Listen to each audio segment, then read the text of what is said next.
As most of you guys already know because you clicked on the video, the June SAT's been canceled.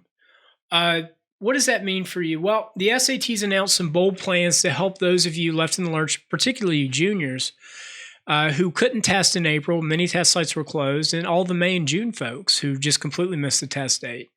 So quarantine permitting, there's going to be an SAT every month this fall, starting in August. And those SATs are going to have increased capacity to deal with the bottleneck of students that are all trying to test at the same time. Now, if things aren't back to normal in August, the SAT plans to roll out in-home testing. So the College Board, maker of the SAT, also administers the AP exam. So they're going to have sort of a partial run through this May when they do those. But I do expect the in-home SAT to be more secure and follow the traditional format of the SAT, unlike these sort of 45-minute abbreviated slapped together AP exams. Details are really scant at present. But if you're taking it in-home in the fall, I think it's going to look a lot like the recently introduced GRE, GMAT, and TOEFL in-home tests. And if that's the case, it's going to be like you have to be in a room by yourself, no headphones, no food, no drink. You're going to have to use a computer, probably not a tablet or a phone. Now, the GRE and GMAT require you to use a PC. You can't use a Mac or Linux. I don't know if that'd be the case here. You would almost certainly need a webcam that you can rotate all the way around to show the entire room. And you're going to be monitored by a live proctor. That proctor is going to have remote access to your computer and be able to see your screen and take control of the computer should they think something's kind of fishy. What about the ACT? Okay, so the ACT within a couple hours, it's like they talk to each other or something, announced that they would be offering flexible scheduling this summer. So for their June and July test dates, you can reschedule those at no additional cost.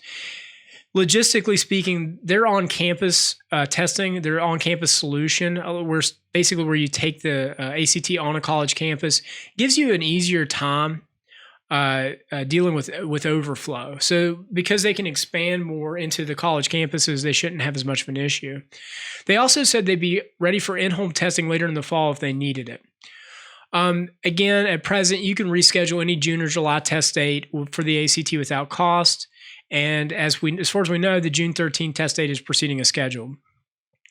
Most of you are wondering what this means about test optional. So is this going to lead to a bunch of schools jumping on the test optional bandwagon? Some for sure, right?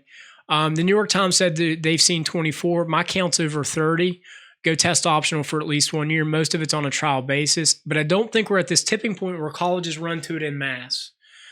The schools we've seen go test optional so far have been mostly the schools that already tend to go test optional, either very selective private schools with small class sizes or low selectivity schools that have low yields. The exceptions are a couple state university systems in the West, looking at Washington State and University of California system. And I don't think that the big bulk of schools in the middle or most elite schools for the matter are going to go that route unless things continue to be shut down through the summer.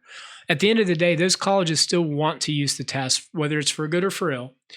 And I expect that they'll do the best that they can to do so. I wish all of you best of luck. Please remember that unless you know exactly where you want to go to school and it's test optional, take the test seriously. Never hang your future on a single hope, because best case scenario, that just turns into a massive anxiety that you have to deal with until something either breaks your way or doesn't.